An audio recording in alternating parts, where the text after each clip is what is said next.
Having read on the net and elsewhere about the medicinal properties of morning glory seeds, I decided to begin experimenting with them. I searched many a department, grocery, and hardware store in search of the magical mystery seed and managed to come up with quite a few packages of the heavenly blue variety. I attempted to trip on these several times, but never got particularly strong effects. I purchased a peppermill to grind them up and attempted the alcohol extraction method. This worked okay, but there was some nausea and the trip was nothing like I had anticipated. On another occasion, I simply chewed up a goodly dose, but got similar effects. So I gave up on these seeds for a while since school was kicking in and I was getting stoned every night anyway. After the semester was over, I again wished to try my fate with morning glory seeds. I mail-ordered some seeds since it was too late in the season to get them in the store. Also, I hoped that the nausea previously experienced was due to a pesticide on the store-bought seeds and therefore would be absent on the mail-ordered ones. Morning glory seeds don't have a very strong flavor, even when chewed. Nevertheless, I had developed a strong hatred of the taste of the seeds due to my earlier experiments with them, so I bought a bottle of vitamin C capsules to empty out and put the seed powder in. My friend Dan and I began to grind the seeds with my trusty peppermill. Morning glory seeds are very hard and it is exceedingly tedious and difficult to grind them in this manner, so Dan explored several alternative methods of seed pulverizing. None worked out, so we continued with the peppermill. Ever industrious, Dan put a cheater bar on the peppermill to increase our torque power. Snap! The bar on the peppermill broke off and we were without any means of grinding, so off to Wally World we went to get a new one. Dan was still unhappy with the peppermill idea, so we located an electric coffee grinder that was only about 50% more expensive than the peppermill. As it turned out, this little wonder was capable of quite a bit more than our previous unit. It was effortless, but more importantly it ground the seeds into an extremely fine powder. The peppermill had done little more than break the seeds up, and I suspect my chewing of them did much the same. The ramifications of this eluded me completely. I powdered about 48 grams of seed and planned for each of us to get 12 grams. I had done this dose before, so I thought it was no big deal. We filled 90 capsules, leaving around 3 of the 48 grams. I decided that we should go ahead and take all of them, even though it would be a dose of about 15 grams each. Again, I thought that it was no big deal since it was little more than my previous doses. Boy, was I wrong. We dosed at about 6:30 p.m. We put a videotape of a football game on and then we each rapidly swallowed our 30 pills. I took a Dramamine to prevent nausea. As a side note, a friend suggested using something else because Dramamine causes drowsiness. As it turned out, drowsiness was not a problem at all. Later on we discovered the psychological impact the 30 pills had on Dan. Dan was wanting us to decide what we were going to do and where we were going to go after the football game was over. I underestimated the importance of this, again due to my previous experiments, and so pretty much brushed the idea off, figuring we would do just whatever came up. The game went on, and I noticed some minor visual effects but little physical buzz. We smoked half a joint because the others were feeling a little nausea. Oddly, I didn't feel stoned at all, really.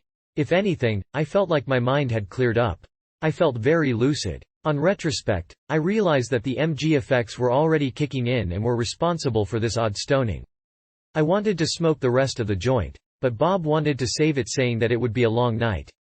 Bob had not eaten very close to the time we swallowed the pills, Dan and I had, and so was getting the effects quicker, although we didn't know this at the time.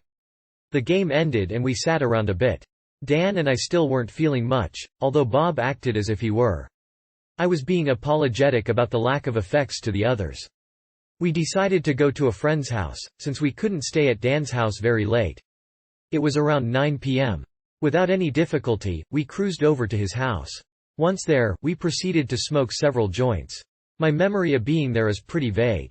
I think I was mostly waiting in anticipation for the MG effects. We stayed through an entire CD, which I don't remember too much about. Eventually I noticed that Dan was starting to look a little bad. He was sweating and looking really anxious. He went outside to sit in the cool air and a friend of ours, Jack, went to sit with him. Jack then told us that he was taking Dan home. Bob and I were too far gone to realize what this meant immediately. A few minutes later, it dawned on us that Dan was having a rough time and that we shouldn't have become separated. We decided that we had to go find him. So we hopped in the car and went. Now if the previous events didn't show how far we were gone, the fact that I was driving certainly did. I never drive when drinking, and rarely drive while stoned. I certainly wouldn't have gone driving after dosing on the MG seeds if I had been in my right mind. Well, we got out on the Maun road, which I immediately decided was too Maun, so I took the first side road I could. I then proceeded to get lost. Neither Bob nor I could tell which way to go. I couldn't tell which was north, south, east, or west, not to mention whether it was night or day. I would see occasional street signs which meant nothing to me. And then a car pulled behind us. I have never in my life experienced such intense and clear-headed paranoia. I was almost certain it was a cop behind us. I watched the car nervously as I darted through the streets, becoming more and more lost. Bob later said that he was so paranoid that he couldn't turn his head no matter what to look at the car behind us. He was very nervous about the way I was driving and muttered, "You take care of your own driving and ignore the car behind us." Fortunately I noticed that the car's lights looked like a Mustang, so I was a little relieved, although not completely, since we don't have cops and Mustangs here. We ended up staying on some road that didn't seem to be approaching the city. I eventually had enough sense to turn around. Bob still thought the car was behind us and freaked a little when I turned around. In a few minutes, we made it back into town and were close to Dan's house. I was still very worried about the Dan situation. We got to the house without further difficulty. But Dan was not there. I began to worry that he might have freaked and gone to the hospital, or worse, that he had committed suicide or something. Bob thoughtfully informed me that I would be guilty of manslaughter in that case. I began to worry about this too. For several minutes I tried to figure out what we should do. Bob later said that I was mentally going 90 miles an hour, and darting from room to room. He asked me to write down our options because he couldn't keep up with what I was saying. I tried this, but it didn't work out at all. I was worried to death about the situation.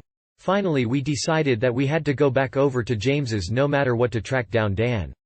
So, amazingly, we got back in the car and drove back over to the friend's house. This time I chose the pretty much direct route, even though I still had trouble figuring out where to go. But we made it okay. The others were still there, and Jack had made it back.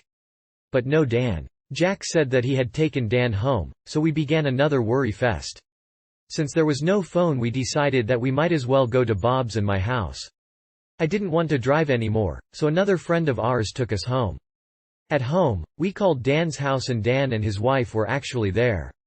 It turned out that he had gone out driving when we were at his house, but he was with his wife now and was feeling okay. About this time, our other roommate made it home and we smoked some more pot. Not 20 minutes later, Dan's wife brought him over to our house because he was wigging. We all congregated in the living room. He lay on the couch, holding his wife, and began telling us what was going through his mind. In a sense, we had gone into this trip with a weird mindset. We had been exploring the concept of reality for a few weeks before this day. Now the whole thing came back in full force. Dan said that he couldn't tell what was real. I suppose that in the same way people can share hallucinations while tripping, we shared this insanity. We thought we were losing our minds. Part of the time I would be completely lost and then Dan would say something that sounded familiar and I would have a grip on reality. The trip had a weird, wavy effect that I had not heard about before. Many times I would feel relief thinking, finally, back to reality. Man, that was intense. But soon I would be again spiraling into insanity. This was why Dan had been okay when we called. One thing that apparently acted in our favor was our peaks seemed to be non-synchronized. That is, when one person was wigging, at least one of the others was mostly sane. Bob and I tried to comfort Dan, but I was afraid that he knew that I was just telling him what he wanted to hear. He was questioning nearly everything about reality he thought of. I tried to comfort him by telling him that it would be over soon, but he said that time had no meaning. This sent me spinning, since I couldn't dispute that. He was wanting to go to the hospital to be put to sleep, and I actually wanted to too. Really, I wanted any authority figure to come and save me. I was willing to accept almost any religion at that point. I am borderline atheist. But I kept quiet since I knew that it would not be a good thing to say any of this. Bob tried to convince Dan that going to the hospital would be a bad thing, and Dan seemed to realize this. He was able to lock onto his wife as a stable reality point and things got better after that. We stayed in there a couple of hours. I was in and out of reality, but the anxiety that had been plaguing us largely left. I was still so paranoid that something bad might happen that I flushed the remainder of the MG seeds down the toilet. At one point I heard voices, whispers, coming from a heater. I had enough sense to know that it was a hallucination. I suspected that it was merely the sound of the TV bouncing off the heater's reflector and becoming garbled in the process. Also, during the really intense peaks, the walls would shift around madly. Eventually Dan went home and I actually enjoyed part of the trip. Dan later called, feeling better. He enjoyed part of it too, as did Bob. He later told me that he saw in his mind a brilliant kaleidoscope that he had heard others speak of. I went to bed pretty soon after. It was around 3 a.m. As near as I can tell, I reached max peak around 1 or so. It was hard to go to sleep. The next morning I awakened quite abruptly at about 9. I was completely awake and felt good. I went to check on Bob and he too snapped awake. We called Dan and pretty much the same thing happened. I was still feeling some effects of the seeds 24 hours after the drop. The next couple of days I felt really good and somewhat happy. I can bring back some of the sensation of the insanity part by just thinking about what I was thinking about then. It has been over a week. Dan said that he had a minor flashback. I think it is tied in with the nausea. Nausea, anxiety seem to be closely related in the mind, which makes me think that is why Dan had such a hard time with it.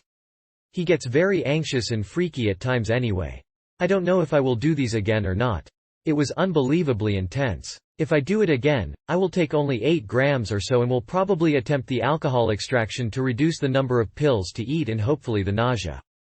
I really didn't feel much nausea, though. The Dramamine no doubt helped. I think the nausea that I did feel caused much of the negative feelings in the trip. That would certainly explain Dan's hard time with it.